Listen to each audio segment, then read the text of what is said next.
नमस्कार. सुजान संगोपनमध्ये आपलं स्वागत आहे. सध्या उन्हाळा चालू आहे आणि उन्हाळ्यात लहान मुलांना नेहमीच काहीतरी चविष्ट, चटपटीत आणि छान खावंसं वाटतं. अशावेळी लहान मुलांना भरपूर सारी पोषण तत्व मिळतील, शरीरात ती थंडावा निर्माण होईल, ऊर्जा मिळेल.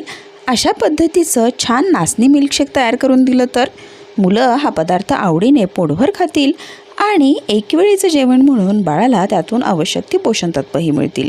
सुजान संगोपन या चॅनलवर आपण बाळाच्या विकासातील असेच उपयुक्त माहितीचे व्हिडिओ पाहू शकता. त्यामुळे चॅनलला सबस्क्राईब करा, व्हिडिओ आवडला लाईक, कमेंट, शेअर करा. चला तर मग आपण आजच्या रेसिपीला सुरुवात करूया. आज आपण बनवणार आहोत नाचणीचं मिल्कशेक.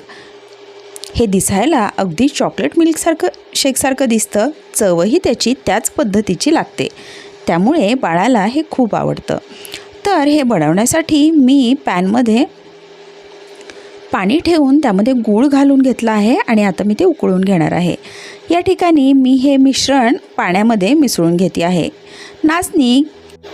नाचणी ही calcium, fibre, phosphorus, protein, vitamin B, potassium, carbohydrate, iron यांचा उत्तम स्रोत असते. मी बनवून ठेवलेलं नाचणी सत्व आणि चॉकलेट पावडर याचं मिक्सर आता ह्या गूळ घातलेल्या उकळत्या पाण्यात घालून सतत ढवळत हे छान शिजवून घेणार आहे. नाचणी हे पोटभरीचा पदार्थ आहे, त्यामुळे पचन सुधारतं, रक्तातील साखर नियंत्रित राहते, कोलेस्ट्रॉल कमी होतं, हाडे, दात यांच्या मजबूतीसाठी नाचणीचा फायदा होतो. नाचणी शरीरात थंडावा निर्माण करते, शरीरात ताकद, ऊर्जा निर्माण करते, स्थूलपणा कमी करते. वाढीच्या वयाच्या मुलांसाठी संतुलित आहार म्हणून नाचणीचा वापर करू शकता. त्यासोबतच नाचणीमुळे बद्धकोष्ठता होण्याचं प्रमाणही कमी होतं.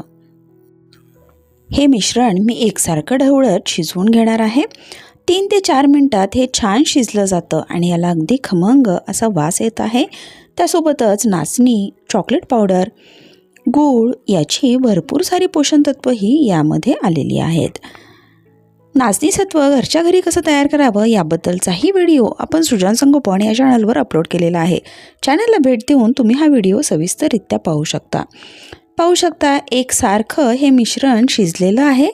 तर हे अशा पद्धतीनेही लहान मुलांना खायला देऊ शकता.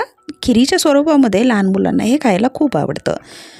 याचा मिल्कशेक बनवण्यासाठी मी मिक्सरच्या भांड्यात हे थंड करून मिश्रण घातलेलं आहे आणि त्यामध्ये मी साईसकट दूध घालून आता हे छान ब्लेंड करून घेणार आहे. याची चव, रंग अगदी सुरेख येतो आणि लहान मुलांना हे पिताना नाचणीपासून बनवलेलं आहे हे कळणारही नाही. तर अशा पद्धतीचं नाचणीचं मिल्कशेक तुम्ही लहान मुलांना उन्हाळ्यामध्ये आवर्जून करून देऊ शकता. याची चव अधिक वाढण्यासाठी आपण हे थोडंसं फ्रीजमध्ये ठेवून देऊ शकता.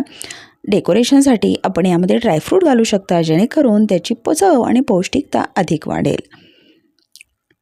तर माझ्या मुलाला तर हा मिल्कशेक खूप आवडतो. अशाच पद्धतीचा नाचणीचा मिल्कशेक तुम्हीही घरी तुमच्या मुलांसाठी करून नक्की द्या.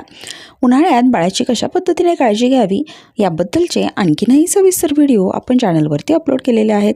सुजान संगोपन या चॅनलवर आपण बाळाच्या विकासातील भरपूर सारे उपयुक्त माहितीचे व्हिडिओज पाहू शकता. त्यामुळे चॅनलला एकदा नक्की भेट द्या. हे व्हिडिओ जर आपल्याला आवडले तर व्हिडिओला लाईक करा, कमेंट करा, शेअर करा आणि चॅनललाही नक्की सबस्क्राईब करा. परत भेटूया नवीन आणि उपयुक्त माहितीसह. आजचा व्हिडिओ पाहिल्याबद्दल खूप खूप धन्यवाद.